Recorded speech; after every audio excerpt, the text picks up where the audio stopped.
اچھا، عام آدمی کے لیے اسلام کو سمجھنا کس حد تک ضروری ہے؟ کتنا وہ اسلام کو عام آدمی سمجھے، عام سینس میں؟ عام آدمی کے لیے سانس لینا کتنے کی ضروری ہے، ظاہر ہے وہ زندگی کے لیے پانی پینا کتنے کی ضروری ہے، زندگی کھانا کھانا کتنے کی ضروری ہے۔ تو اگر جسم فانی ہے، فانی جسم کے لیے یہ چیزیں اتنی ضروری ہیں، تو جو روح باقی ہے اس کے لیے کتنا اہتمام ہونا چاہیے، خود سوچ لیں۔ جسم نے تو ختم ہو جانا ہے، روح نے باقی رہنا ہے، سمجھ آئیے۔ تو اگر فانی کے لیے اتنے اہتمام ضروری ہیں، اس کو تھوڑی دیر باقی رکھنے کے لیے، یعنی یہ جو فانی جسم ہے یہ 50 60 70 80 90 سال تک اس کو قائم رکھنے کے لیے اتنے اہتمام کرنے پڑتے ہیں، ورنہ یہ قائم نہیں رہتا۔ تو جو روح ہے، ہم نے یہ کیسے تصور کر لیا کہ اس کے لیے کوئی بھی اہتمام نہ کرے وہ خود بخود قائم رہے گی؟ یہ نہیں ہو سکتا۔ تو روح کب قائم رہے گی؟ روح دین سے قائم رہے گی، دین کے فہم سے قائم رہے گی، اللہ کی یاد سے قائم رہے گی، معرفت سے قائم رہے گی، سمجھ آئیے۔ آپ دیکھیں ایک پہلوان کو آپ میدان میں اتاریں، ایک وہ پہلوان جو دن میں 6 دفعہ کھاتا ہو، اور ایک وہ پہلوان جو بیچارہ ہفتہ ہفتہ بھوکا رکھا ہو، تو کون مار کھائے گا؟ بھوکا۔ یہ ہمارے جسم اور روح کا تکرار ہے، ٹھیک ہے نا۔ ہمارا جو جسم ہے وہ 4 دفعہ کھا رہا ہے، اور ہماری روح ہے اس کی خوراک ہم ان کو 3 دفعہ بھی دن میں نہیں دیتے۔ اس کی خوراک میں نے بتائی، عبادت، معرفت، توحید کا تذکرہ، اللہ رب العزت کا ذکر، حضور صلی اللہ علیہ وسلم پر درود، قرآن، یہ اس کی خوراک ہے۔ تو جب اب یہ دونوں میدان میں اترے ہوئے ہیں، یہ زندگی میدان ہے جس میں ایک پہلوان جسم ہے اور ایک پہلوان روح ہے۔ تو ایک پہلوان کو آپ کھلا پلا کے توانا کر رہے ہیں اور ایک کو بھوکا رکھا ہوا ہے، تو وہ جب لڑیں گے جو کمزور ہے وہ گر جائے گا۔ تو اگر آپ نے اس کو بچانا ہے تو پھر آپ کو یہ دین اسلام سیکھنا ہے۔ آپ اس کو روح اور جسم کا تعلق قرار دے رہے ہیں، اتنا ہی ضروری ہے، مگر ایک کچھ مذہبی طبقے کے لوگ یہ بات کہتے ہیں نہیں جی یہ غیر پارلیمانی بات ہے، عام عوام کی بات نہیں، یہ ہم لوگوں کے لیے۔ میں اس نہج پہ بھی بات نہیں کیوں؟ ہر بندہ قبر میں جا کے نہیں، قبر میں آپ کی جگہ پہ مولوی صاحب نے جواب دینا ہے یا پیر صاحب نے جواب دینا ہے؟ نہیں دینا۔ قرآن مجید کا اصول ہے ہر بندہ اپنے کیے کا انفرادی حیثیت میں اللہ کے ہاں جواب دے ہے۔ تو جواب دے تب ہوگا نا، انفرادی حیثیت میں سیکھے گا، پھر انفرادی حیثیت میں عمل کرے گا، پھر انفرادی حیثیت میں جواب دے گا۔ سیکھنے نہیں دے رہے تو سیکھیں، بتا تو رہے ہیں، ہم کس لیے بیٹھے ہیں؟ سیکھیں، نکل آئیں اس چنگل سے، آپ کو کسی نے نہیں بچانا۔ یہ سب غلط تصورات ہیں، یہ سب غلط تصورات ہیں۔ یعنی جتنا مس یوز اس قوم نے تصور شفاعت کو کیا، کسی کو بھی نہیں کیا۔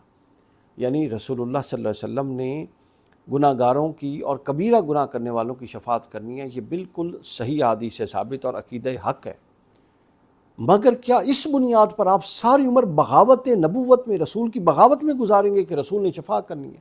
اگر رسول اللہ نے یہی کہہ دیا کہ شفاعت تو تھی بطور انسان جو گناہ ہو گئے، تم تو باغی ہو میری تعلیمات کے، تمہارے لیے نہیں ہے شفاعت، تو کیا کریں گے؟ گناہ ہاں، پھر پیروں کا جو حال ہو جانا ہے نا فیضان صاحب، آپ کا تصور کریں گے؟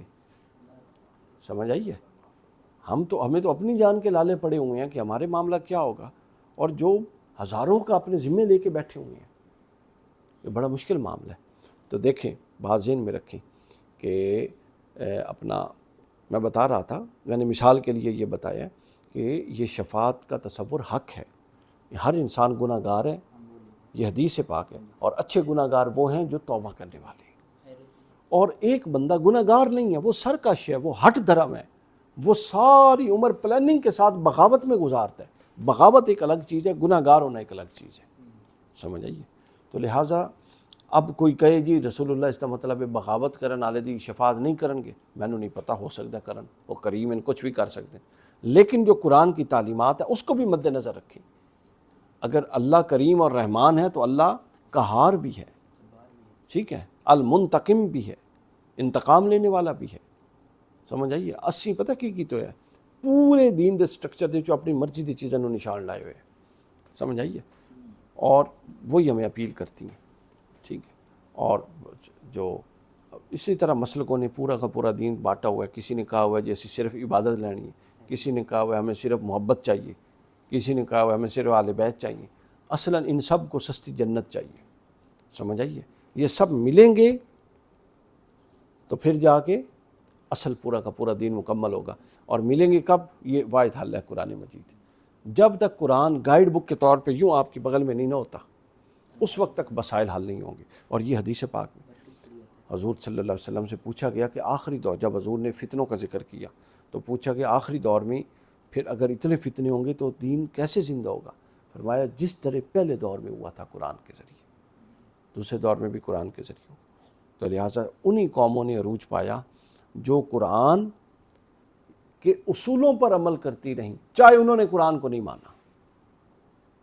نجات قرآن کے اصولوں میں ہے۔ اگر آپ مان جائیں گے کہ یہ اللہ کی کتاب ہے تو پھر تو سونے پہ سہاگا، پھر دنیا کے ساتھ آخرت بھی بن گئی۔ اور اگر یہ نہیں مانیں گے تو یہ ان اصولوں میں اتنی برکت ضرور ہے، یہ دنیا میں بھی آپ کو عروج دے دیں گے۔ تو لہٰذا اسلام کو سیکھنا اور قرآن مجید کے ذریعے اسلام کو سیکھنا یہ ہر ایک پر فرض عین ہے، یہ فرض کفایہ بھی نہیں ہے۔